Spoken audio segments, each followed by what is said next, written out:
World-class infrastructure, technical clubs, world-class hostels. KL, deemed to be university. పాత్రికేయ మిత్రులకి నమస్కారం. అదేవిధంగా ఇవాళ సిద్ధార్థనాథ్ సింగ్ గారు ఢిల్లీ నుండి ఈ ఎలక్షన్స్ని పర్యవేక్షించడానికి, రాజమండ్రి ఎలక్షన్స్ అదేవిధంగా నర్సాపురం ఈ రెండు లోక్సభకు సంబంధించినటువంటి నియోజకవర్గాల పనితీరుని పర్యవేక్షించడానికి వారు ఇక్కడికి రావడం జరిగింది. మేమందరం కూడా గర్వపడేటువంటి విషయం, సంతోషపడేటువంటి విషయం ఏమిటంటే ఇవాళ భారతీయ జనతా పార్టీ స్థాపనా దినం అని చెప్పి మీ అందరికీ తెలుసు. ఆ రోజున ఇక్కడ భారతీయ జనతా పార్టీ జెండా ఆవిష్కరించుకోవడం, అదేవిధంగా పార్లమెంట్ ఎలక్షన్ ఆఫీస్ని భారతీయ జనతా పార్టీకి సంబంధించి ఇక్కడ ఆవిష్కరించడం, ఇది నిజంగా శుభసూచకం అని చెప్పి నేను భావిస్తున్నాను. ఇక్కడ ఉన్నటువంటి భారతీయ జనతా పార్టీ కార్యకర్తలందరూ, జిల్లాధ్యక్షులైనటువంటి దత్ గారు ఉన్నారు, మరి ఢిల్లీ నుండి వచ్చినటువంటి పెద్దలు సిద్ధార్థనాథ్ సింగ్ గారు, చంద్రశేఖర్ గారు ఉన్నారు.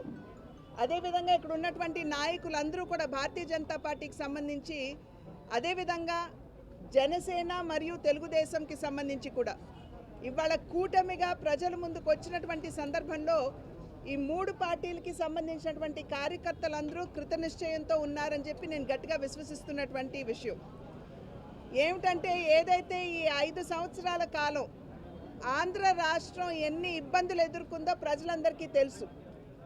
ఆ నేపథ్యంలో రాజమండ్రి నియోజకవర్గం, పార్లమెంట్ నియోజకవర్గంతో సైతం ఇక్కడ ఉన్నటువంటి ప్రజలు ఖచ్చితంగా మార్పు ఆకాంక్షిస్తున్నారని చెప్పి నేను భావిస్తున్నాను.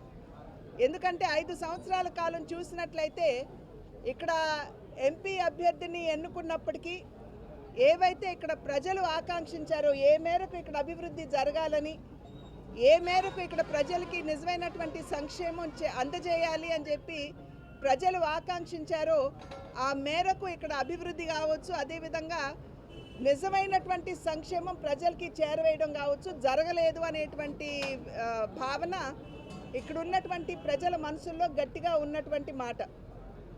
ఎందుకంటున్నామంటే, ఇళ్ల నిర్మాణం చూసినట్లయితే జగనన్న కాలనీలు అన్నారు, తక్కువ ధరకి భూసేకరణ చేయటం, ఎక్కువ ధర అక్కడ గవర్నమెంట్కి చూపించి డబ్బు తీసుకోవడం, చదును చేస్తున్నాం అని చెప్పి 300-400 కోట్లు వారికి కావాల్సిన వాళ్ళకి ఇచ్చి దానిలో అవినీతి చేయడం, మడ అడవులు కావచ్చు, లేకపోతే చిత్తడి భూములు ఏవైతే ఉన్నాయో అక్కడ జగనన్న కాలనీ నిర్మాణం చేయడం అని చెప్పి చెప్పడం కావచ్చు, ఇవన్నీ కూడా ఇక్కడ ఉన్నటువంటి ప్రజల్ని మోసం చేసే దిశగా ఉన్నది. కానీ నిజంగా సంక్షేమం అందించాలి అనేటువంటి భావన అయితే ఇక్కడ ఉన్నటువంటి ప్రజాప్రతినిధులకి లేదు అనేటువంటి భావన రాజమండ్రి నియోజకవర్గంలో ఉన్నటువంటి ప్రజల మనసుల్లో ఉన్నటువంటి నేపథ్యంలో ఖచ్చితంగా ఈ కూటమికి సంబంధించినటువంటి పార్లమెంట్ అభ్యర్థి కావచ్చు, అదేవిధంగా అసెంబ్లీలకు నిలబడినటువంటి అభ్యర్థులు కావచ్చు, 7 అభ్యర్థులు ఎవరైతే ఇక్కడ ఉన్నారో వారిని సైతం ఖచ్చితంగా గెలిపించుకోవాలి అనేటువంటి కృత సంకల్పంతో ప్రజలు ఇవాళ ముందుకు వచ్చి ఆశీర్వదించడానికి సన్నద్ధంగా ఉన్నారు అని చెప్పి నేనైతే గట్టిగా విశ్వసిస్తున్నటువంటి మాట. ప్రజలకి మీ మాధ్యమంగా మేము తెలియజేసేటువంటి విషయం ఏమిటంటే, ఇంతకు ముందు ఉన్నటువంటి ప్రజాప్రతినిధులు అలివిగాని వాగ్దానాలు ఏవైతే చేశారో, అంటే కాకినాడ రాజమండ్రిని మేము ట్విన్ సిటీ చేసేస్తామని, లేకపోతే ఏదో పాశ్చాత్య దేశాల్లాగా మేము డెవలప్ చేసేస్తామని చెప్పినటువంటి వారు కనీసం ఇక్కడ పర్యాటక రంగాన్ని కూడా సరిగ్గా ఇక్కడ అభివృద్ధి చేయలేకపోయారు. కానీ అలివిగాని వాగ్దానాలు చేసే దిశగా కాకుండా ఖచ్చితంగా రాజమండ్రి పార్లమెంట్ నియోజకవర్గ అభివృద్ధికి నేను కట్టుబడి ఉన్నాను. ఇక్కడ ప్రజల ఇబ్బందులు ఏవైతే ఎదుర్కొంటున్నారో వాటి పరిష్కారానికి నేను కృతనిశ్చయంతో నేను పనిచేస్తాను.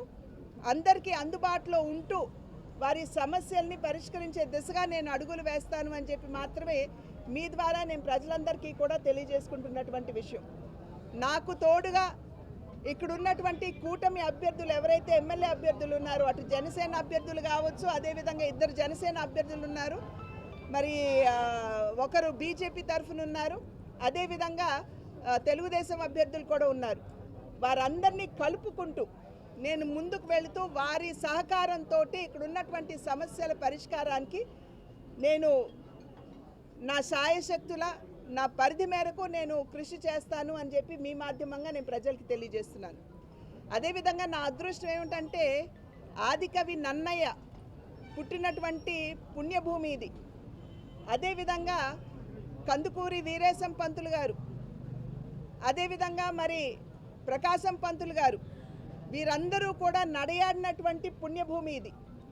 మా తండ్రి గారిని మరింతగా అభిమానించేటువంటి భూమి ఇది.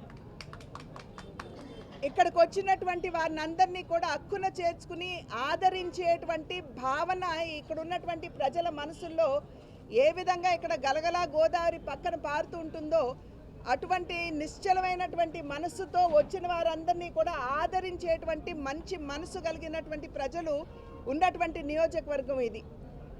మరి ఆ అయోధ్య రాముని అనుగ్రహంతో మా తండ్రి గారు, మీ అన్నగారు అయినటువంటి నందమూరి తారక రామారావు గారి ఆశీర్వాదంతో నేను మీ ముందుకి రాజమండ్రి పార్లమెంట్ నియోజకవర్గ అభ్యర్థిగా మీ ముందు నిలబడినటువంటి సందర్భంలో It's a very happy occasion for us.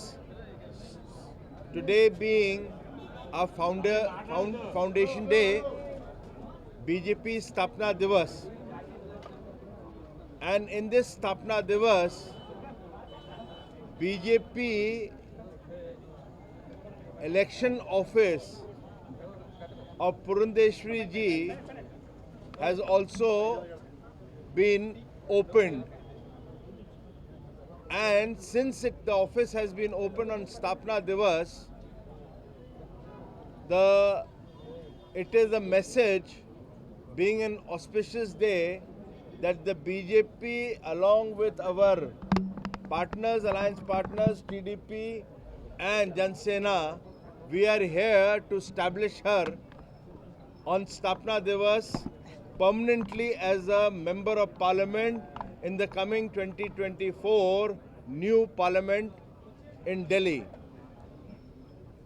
Also, it is a strong message from Delhi for the alliance partners and the workers and the people of Rajahmundry that you are not electing a member of parliament from Rajahmundry, but you are electing the future cabinet minister in Modi ji's government from Rajahmundry.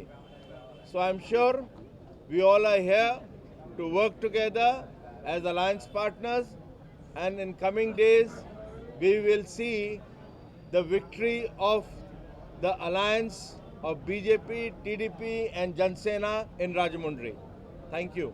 మరిన్ని videos కోసం channel ని subscribe చేయండి, latest updates కోసం WhatsApp channel ని follow చేయండి and link description లో ఉంది.